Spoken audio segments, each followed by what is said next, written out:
ने मुझे राजस्थान वित्त विधेयक 2026 एवं विनियोग विधेयक 2026 पर अपने विचार व्यक्त करने की अनुमति दी। सभापति महोदय, विनियोग विधेयक केवल सरकार द्वारा जनता की गाढ़ी कमाई को तिजोरी से निकालने की अनुमति मात्र नहीं है, बल्कि यह उस भरोसे का हिसाब है जो प्रदेश की 8 करोड़ जनता ने इस सरकार पर दिखाया था। और मैं समझती हूँ सभापति महोदय कि लोकतंत्र में संख्या का खेल होता है, पक्ष में संख्या है, इसलिए ये विनियोग।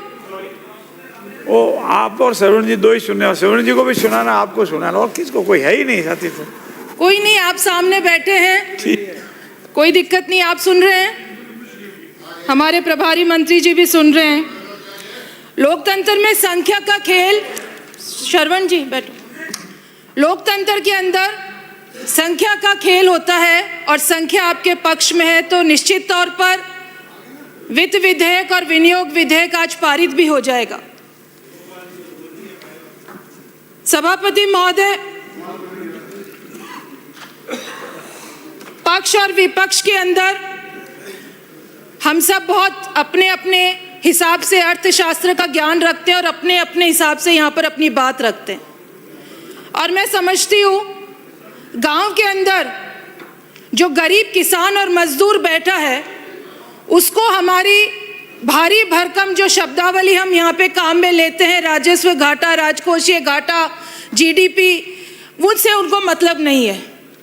वो जो दूर दराज आखिरी पायदान पे जो गरीब किसान और मजदूर बैठा है उसके हिसाब से राजस्थान का बजट उस समय पारित होगा, वो मानेगा कि आज राजस्थान का बजट विधानसभा में पास हुआ है।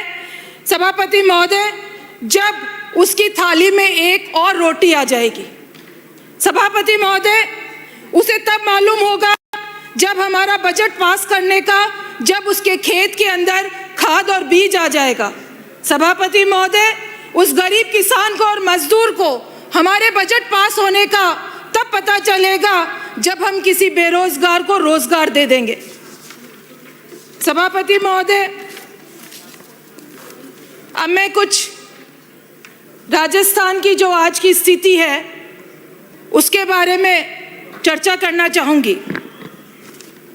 हमारे समय में 2023-24 में प्रति व्यक्ति पे कर्ज का जो भार था वो 70,800 रुपए के लगभग था, लेकिन आज 26-27 की अगर हम बात करें तो प्रत्येक व्यक्ति पर 1 लाख से भी ज्यादा का कर्जा पहुंच चुका है।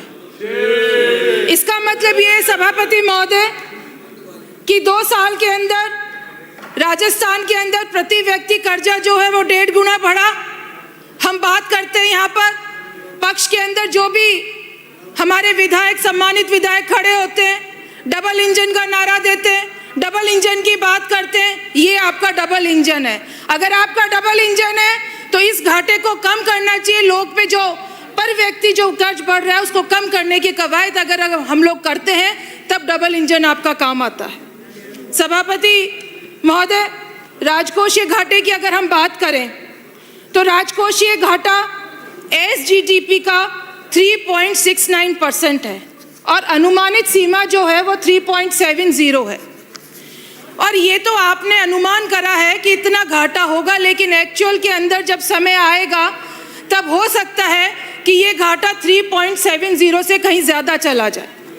सभापति महोदय, हम कृषि बजट की बात करें, आपने कृषि बजट पर, क्योंकि पिछली बार हमने देखा पिछले कई समय से राजस्थान की जीडीपी में एग्रीकल्चर सेक्टर का 25 से 30% का हिस्सा रहा है। और हम बात करें 25-26 की बजट की तुलना में, अगर 26-27 के बजट की हम बात करें तो आपने 2026 में कृषि आवंटन स्टेट जीडीपी का 5.58 रखा है। 2026 के अंदर 5.58 था, जबकि आपने 2027 के अंदर ये आवंटन घटाकर 5.55 कर दिया, 0.03% कम कर दिया। आप लोग करेंगे कि 0.03% कोई मायने नहीं रखता है, लेकिन आपकी नियति बताती है कि आप एग्रीकल्चर सेक्टर को कितना बढ़ाना चाहते हैं, आप किसानों के हित के अंदर कितना फैसला करना चाहते हैं। आपने एग्रीकल्चर सेक्टर को भगवान भरोसे छोड़ दिया। बजट के अंदर आपने उसके लिए और ज़्यादा हम लोगों को प्रावधान चाहिए था। सभापति महोदय, क्यों प्रावधान करना चाहिए था उस पे मैं आना चाहूँगी। इंडिया यूएस ट्रेड डील हम लोगों ने देखी। अमेरिका के दबाव में हमने जो ये ट्रेड डील करी है, उस ट्रेड डील के संबंध में एक स्टेटमेंट दोनों देशों ने जारी करा मिलकर, इंडिया ने और यूएसए ने। और सभापति महोदय, अगर हम उस ट्रेड डील को देखें, उसको पढ़ें, तो हमारे समझ में आएगा कि ये भारत के हित में कतई नहीं है और राजस्थान के हित में तो बिल्कुल भी नहीं है सभापति महोदय। उसका कारण मैं बताती हूँ, क्योंकि हमने अमेरिका के आगे घुटने टेक दिए। क्या कारण है वो तो आपके केंद्रीय शीर्ष नेतृत्व बता पाएंगे, आप लोगों को भी नहीं पता है, क्योंकि आपसे वो चर्चा नहीं करते, आपसे कभी पूछते नहीं है कि आपके प्रदेश के लिए बजट में क्या देना चाहिए, और ना आप कभी मांगने जाते हैं वहाँ पर। लेकिन सभापति महोदय, अमेरिका के लिए हमने एग्रीकल्चर सेक्टर और डेयरी सेक्टर को खोलने का काम करा है। आज़ादी के बाद से अमेरिका चाह रहा था कि भारत का एग्रीकल्चर सेक्टर और डेयरी सेक्टर अमेरिका के लिए खुले, लेकिन आज तक ये नहीं हुआ। लेकिन अब हमारे विश्व गुरु ने घुटने टेक दिए और उन्होंने एग्रीकल्चर सेक्टर और हमारा जो डेयरी उत्पादन का सेक्टर है उसको खोलने का काम करा। और सभापति महोदय, जब कृषि उत्पाद की हम बात करते हैं, उसके अंदर मक्का, सोयाबीन का ऑयल, और जब डेयरी उत्पाद की हम बात करते हैं तो उसमें चीज़, क्रीम, पनीर और मिल्क पाउडर शामिल है। सभापति महोदय, बड़ी हास्यास्पद स्थिति है। आप देखो, अब ये सवाल ये बनता है कि मक्का पशुहार के रूप में अमेरिका हमें बहुत सस्ते दामों पे देगा, सोयाबीन और सोयाबीन का तेल हमें बहुत सस्ती दरों पे मिलेगा, लेकिन हमारे राजस्थान की सरकार ने उस दक्षिण के राजस्थान के बारे में नहीं सोचा जहां पर मक्का की फसल बहुतायत के अंदर होती है। उन किसानों के बारे में नहीं सोचा। आपने बजट में वो दक्षिणी राजस्थान के किसानों के लिए कोई प्रावधान नहीं करा। हमारे मुख्यमंत्री जब जवाब दे तो इस बात पे जवाब दे कि दक्षिणी राजस्थान के किसानों ने उनका क्या पूरा करा है। सभापति महोदय, जब हम अमेरिका के कपास की बात करते हैं तो हम भीलवाड़ा के टेक्सटाइल को भूल जाते हैं। आपने इस बजट के अंदर टेक्सटाइल सेक्टर के लिए कोई प्रावधान नहीं करा। आप लोगों को अमेरिका से जो ट्रेड हुआ है उसके बारे में निपटने का कोई अंदाजा नहीं था, इसलिए आपने शायद इसके बारे में अतिरिक्त बजट का आवंटन नहीं करा। सभापति महोदय, हमारा राजस्थान सरसों उत्पाद में सबसे ज़्यादा है। यहाँ के जो सरसों उगाते हैं हमारे किसान, उनके भविष्य, उनके परिवार के भविष्य को हमने अंधकार में डालने का काम करेंगे। हमारे गाँव के अंदर सरसों का तेल निकालते हैं, छोटी छोटी घाड़ियाँ बनी हुई हैं। वो घाड़ियाँ अपने बच्चों का पेट तो पालते ही हैं और आसपास के लोगों को शुद्ध तेल देने का काम करते हैं। हमने उन किसानों को भी तबाह करने का काम इस यूएस से ट्रेड डील से करा है। सभापति महोदय, अगर सभापति महोदय, ये जो ट्रेड डील यहाँ पर राजस्थान के अंदर जब इम्प्लीमेंट होगी तो यहाँ के किसानों को, यहाँ की अर्थव्यवस्था को, ग्रामीण अर्थव्यवस्था को खत्म करने का काम ये ट्रेड डील करेगी सभापति महोदय। और ये बात मैं इस बजट में इसलिए बोल रही हूँ कि जो यूएसए के साथ हमने ट्रेड डील करी, मान्यवर वो 4 फरवरी को करी थी और राजस्थान का बजट 11 फरवरी को पेश हुआ। मैं समझती हूँ कि हमारे बड़े मुख्यमंत्री महोदय आगे की, क्योंकि हम 2047 की बात करते हैं तो बहुत आगे की सोचते होंगे। जब 4 तारीख को ट्रेड डील हो गई आपकी अमेरिका के साथ, तो आपने इन तीनों सेक्टर के भविष्य के बारे में क्यों नहीं सोचा, और हम लोगों ने उस बजट के अंदर इन तीनों सेक्टर के बारे में क्यों नहीं प्रावधान करा। हमें सोचना चाहिए कि हमारी टेक्सटाइल सेक्टर खत्म हो जाएगा, हमारा सोयाबीन का किसान खत्म हो जाएगा, हमारा सरसों का किसान खत्म हो जाएगा। इस बारे में हमें सोचना चाहिए। डेयरी उत्पाद की बात करते हो सभापति महोदय, मुझे बहुत दुख के साथ कहना पड़ता है, डेयरी उत्पाद के अंदर अमेरिका के साथ हमने डील करा। आप लोगों को जानकारी है कि वहाँ की अमेरिका की जो गाय है वो मांसाहारी है। उन गायों को ब्लड मील जो जानवरों से बनाया जाता है वो उनका आहार होता है। अगर हम उनका डेयरी प्रोडक्ट हमारे राजस्थान के अंदर, हमारे देश के अंदर लाएंगे, हम लोग बड़े हिंदुत्व की बात करते हैं, हिंदू धर्म की बात करते हैं। आप जवाब दो, वो साधु संतों को जवाब देना पड़ेगा कि इस तरीके की डील होने के बाद में आप कहाँ जाएंगे? आप सबको क्या मांसाहारी बनाना चाहते हैं? सभापति महोदय, ये सोचने का विषय है, ये एक दूसरे पे प्रत्यारोप लगाने का विषय नहीं है, लेकिन ये हमारे राजस्थान की 8 करोड़ जनता का भविष्य का सवाल है, ये हमारे देश का भविष्य का सवाल है। हम यहाँ पर बैठ के बड़ी बड़ी बातें करते हैं, लेकिन जब हकीकत के अंदर देखते हैं तो हम उसके अंदर शून्य पाते। ये हमारी जो विधानसभा है, हमें यहाँ लोग चुनकर भेजते हैं क्योंकि हम उनके लिए बजट का यहाँ पर प्रावधान करें, उनके बच्चों के भविष्य के बारे में हम सोचें। लेकिन यहाँ पर भी आकर सभापति महोदय हम अपनी अपनी बातें यहाँ पर रख दें, उससे कोई काम चलने वाला नहीं है।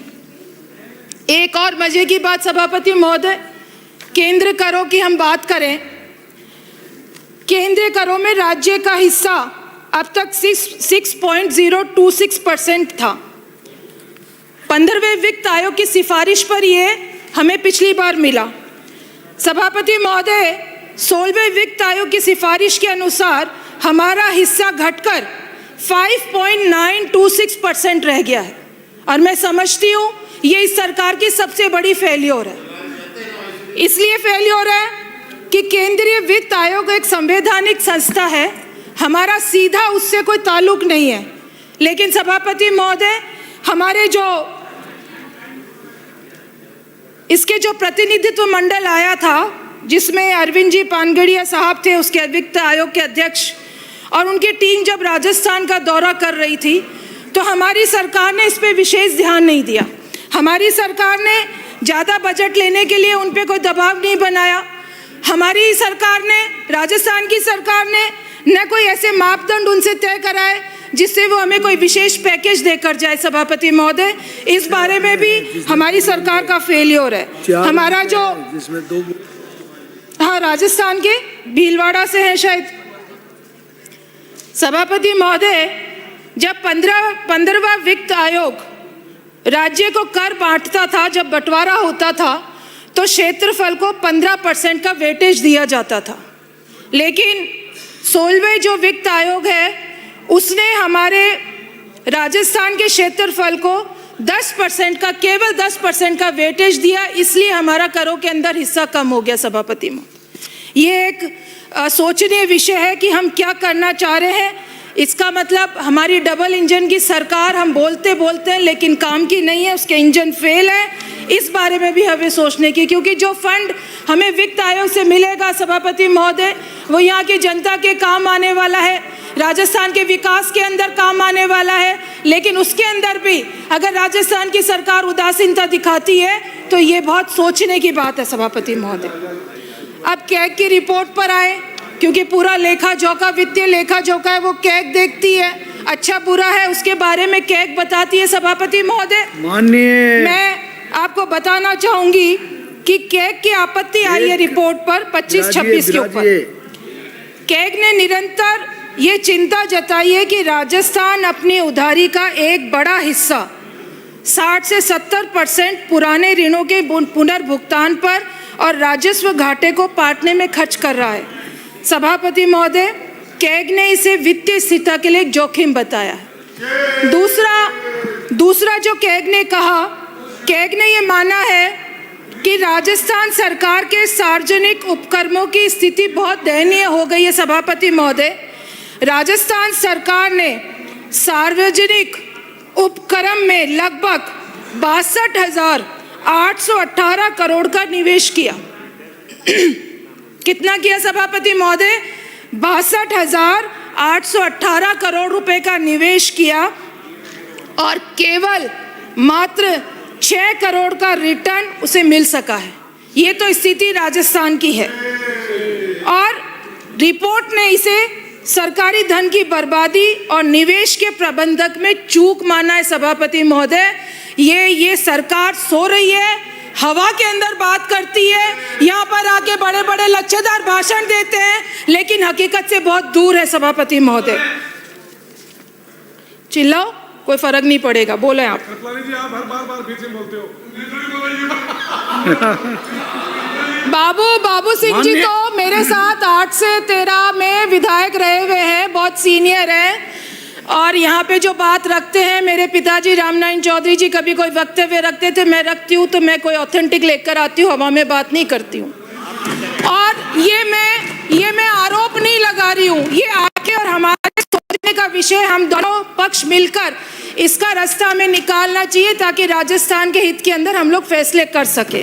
सभापति महोदय, कैग ने एक और जो सबसे बड़ी बात कही है, चिंता व्यक्त करी है, वो ये कह रहा है कि परियोजनाओं में देरी जो अक्सर यहाँ पर विधायक चाहे पक्ष के हो, चाहे सत्ता पक्ष के हो, चाहे विपक्ष के हो, अब मुद्दे उठा रहे हैं कि जब परियोजना बजट में पारित हो गई, चाहे पिछली सरकार में हो चाहे सरकार के अंदर हुई हो, हम उनको योजनाओं को टाइम बाउंड योजना नहीं लाते हैं, उसका एक टाइम फिक्स होना चाहिए कि ये योजना अगर 6 महीने में कंप्लीट होनी है या इसी वित्तीय वर्ष में कंप्लीट होनी है तो कंप्लीट होनी है। उसका जो वित्तीय भार बढ़ता है वो हम सब लोगों पे बढ़ता है, इसलिए इस चीज़ का भी प्रावधान होना चाहिए। सभापति महोदय, मैं आपका जो बजट था, मुझे एक कहानी याद आती है। एक प्रदेश के राजा ने एक व्यक्ति को एक सजा दी, फांसी की सजा उस व्यक्ति को दी। उस व्यक्ति ने अपनी जान बचाने के लिए एक आखिर कोशिश मैं कर लूँ ऐसा सोचकर राजा को बोला कि राजा जी, मैं आपके घोड़े को 1 साल के अंदर उड़ना सिखा दूंगा। उस कैदी की ये बात सुनकर उसके जो साथ में कैदी थे, उन्होंने बड़ी हंसी उड़ाई कि ये कभी संभव हो सकता है कि घोड़ा उड़ सकता है। तो उसने कहा, मैं एक कोशिश करता हूँ अपनी जान बचाने के लिए। तो वो कैदी साथी जो उसके साथ के थे, उन्होंने कहा कि तू पागल हो गया, कभी उड़ नहीं सकता, इतना हो सकता है कि तेरे को 1 साल और जीने का मौका मिल जाए। तो उस कैदी ने जवाब दिया कि क्या पता राजा मर जाए, क्या पता ये जो जनता है ये खत्म हो जाए, और क्या पता मैं खत्म हो जाऊं, और क्या पता घोड़ा ही उड़ना शुरू कर दे। तो सभापति महोदय, ये जो सामने बैठे हमारी सरकार जो है, उसकी सोच भी कुछ इस तरीके की है। जब 2047 की ये बात करते हैं तो ये धरातल पे नहीं है, हवा के अंदर है। इनको ये नहीं पता कि आज क्या लोगों को चाहिए, आज लोगों की क्या ज़रूरत है, उस पे इनको सोचना चाहिए। 2047 में तो पता नहीं ये रहेंगे नहीं रहे, हम रहे या नहीं रहे, प्रलय आ जाए, देश दुनिया रहे या नहीं रहे। सभापति महोदय, 2 लाइन से अपनी बात खत्म करूंगी। दुष्यंत कुमार की 4 पंक्तियां यहाँ बोलना चाहूंगी। तुम्हारे पाँव के नीचे कोई जमीन नहीं, तुम्हारे पाँव के नीचे कोई जमीन नहीं, कमाल यह है कि फिर भी तुम्हें यकीन नहीं। मैं बेपनाह अंधेरे को सुबह कैसे कहूँ, मैं बेपनाह अंधेरे को सुबह कैसे कहूँ, मैं इन नज़ारों का अंधा तमाशबीन नहीं। धन्यवाद सभापति। श्री सुभाष जी मिल। माननीय सभापति महोदय, आपने मुझे विनियोग विधेयक और वित्त विधेयक पर बोलने का मौका दिया, इसके लिए मैं आपका आभार प्रकट करता हूँ।